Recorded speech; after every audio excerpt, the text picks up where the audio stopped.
En un Estado constitucional de derecho existe todo un andamiaje reglamentario, jurídico, que integra principios, normas, instrucciones, limitaciones, permisiones también. Es todo un sistema jurídico que estructura en realidad todo un andamiaje en el cual todas las personas y todos los ciudadanos nos vemos involucrados todos los días, desde que nacemos, incluso antes de nacer. Y la característica principal, o una de las características principales de ese Estado constitucional de derecho, es que establece precisamente ciertos controles. Controles que fueron establecidos desde el punto de vista constitucional y legal, derivados de eventos históricos que todos hemos estudiado, eventos históricos en México y en el mundo, que propiciaron una serie de situaciones y circunstancias en las cuales era necesario que se limitara el ejercicio del poder. Y el ejercicio del poder es un aspecto muy importante si consideramos que el Estado constitucional es además democrático, como comenté en un principio. Además, desde el punto de vista formal, la Constitución mexicana establece precisamente la forma de Estado y la forma de gobierno como una forma democrática, federal, etc. De tal manera que esa forma democrática obliga a considerar muchos aspectos, muchos factores, reglas, principios, etc., sobre el ejercicio del poder. Y el factor histórico que provocó que existieran limitaciones y que existieran reglas, instrucciones, interpretaciones, es precisamente el factor del abuso del poder.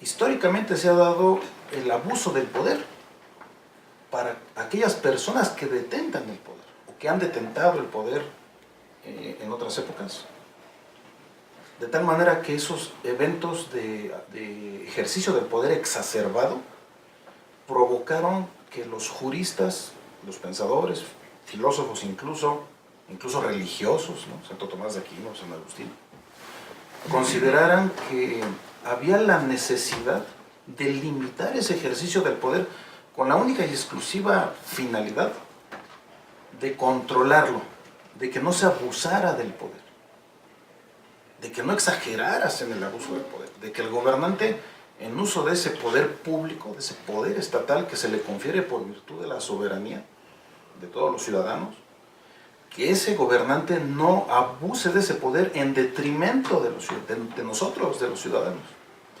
De tal manera que esto sustenta teóricamente, jurídicamente, constitucionalmente y ahora convencionalmente, desde luego, todo un andamiaje en términos del control de la legalidad y de la constitucionalidad, que es precisamente un tema que hoy nos ocupa.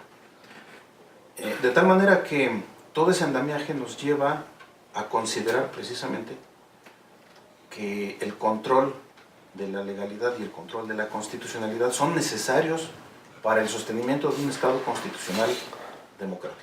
Un Estado, además de constitucional, además democrático, en donde el ejercicio del poder se lleva a cabo a través de ciertos parámetros y ciertas reglas, y también es limitado y también es controlado. Se controla el ejercicio del poder. En ese sentido,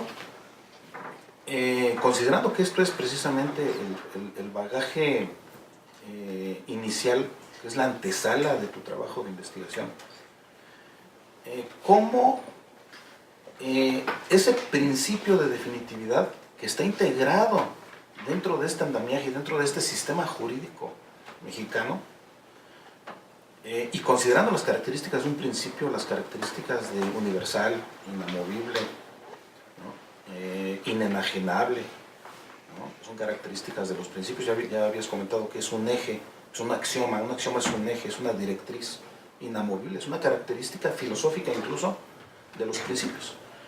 Un principio por eso es principio, porque es inamovible, no lo podemos cambiar.